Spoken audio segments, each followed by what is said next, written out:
Uy, isa na naman panalong budget na tablet.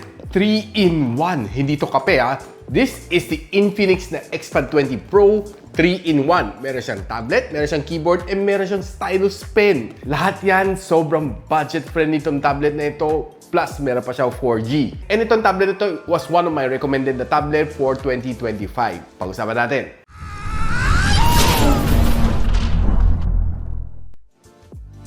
Medyo makapal lang ng package and I simply like yung kanyang packaging, no? Ang linis tingnan, naka-print yung kanyang itsura, may keyboard, may stylus, lahat nakasulat dito. Plus yung mga specs na nakasulat din dito sa likod. So, buksan lang natin. Pagbukas mo, bubungad sa'yo yung pen mismo. This is yung kanyang X Pencil 20. Then there's two package inside. Ito yung kanyang Pro keyboard na kasama. And ito mismo yung tablet. ASMR. Tara, buksan natin. Infinix. Uy, dalawa protective case siya. Yung isa is a free protective case na walang keyboard. Ganito itsura niya. Parang simpleng leather case lang siya, no? And it is, hindi naman siyang flimsy hawakan. Feeling medyo may pagka-leatherish naman siya. Yung tablet itself, meron tayong kasama manual, A to C cable, 18 watts na charging brick, plus may panundot tayo dito na nakaipit. Buksan na natin yung stylus. Ganito ang itsura ng kanyang stylus. Pretty nice, clean. Ganito ang itsura ng kanyang pen tip. Buksan natin keyboard. Exciting mga ganitong package, so ang daming laman.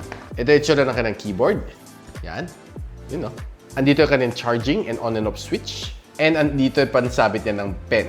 Hindi siya magnetic kasi. And ito na, hawak na natin Infinix Xpad 20 Pro. And by the way guys, ang kanyang 4 plus 4 gigs of RAM and 128 gigs of storage is currently priced at $12,999. And nung pagdating sa 12/12 sale, it went as low as 10,300 pesos, which sobrang sulit itong tablet na ito. Ito guys, oh, sino mo, umabot ng 10,300 lang ng 12/12.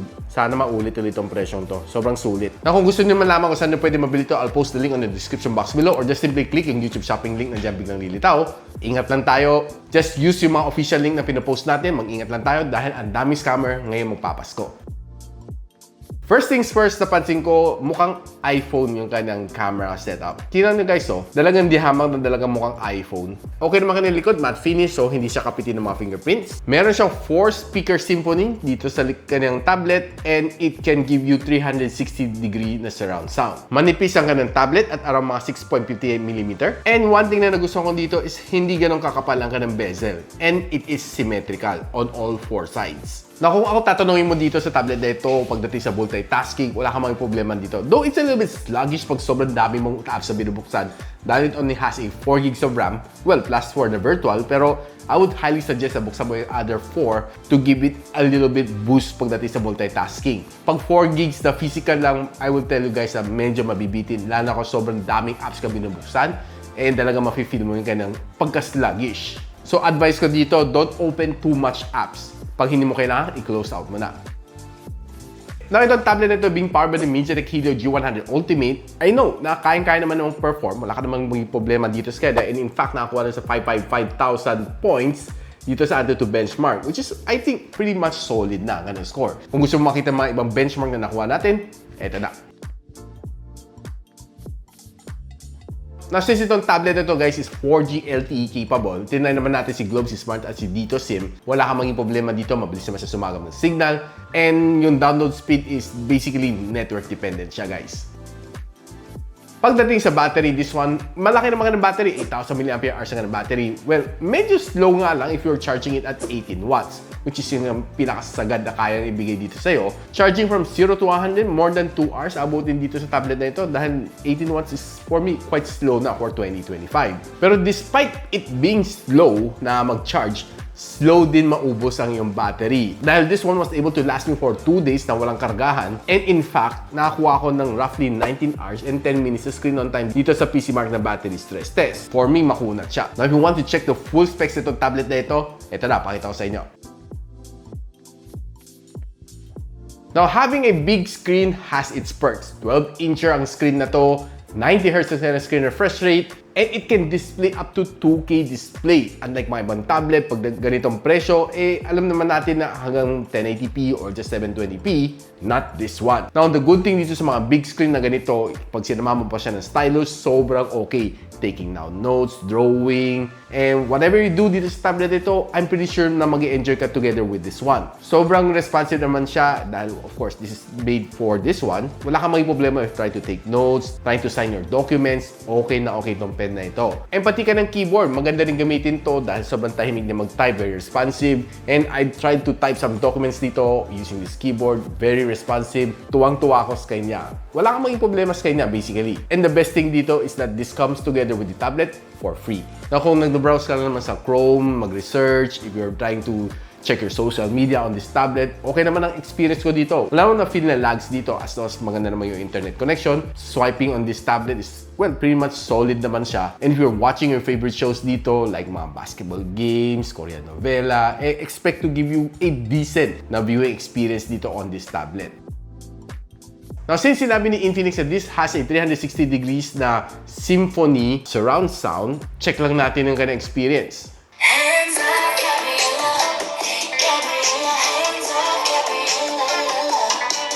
Seriously guys, ang lakas sa kanyang sounds ha. Talagang 360 immersive ang kanyang sounds. Well, that I can attest.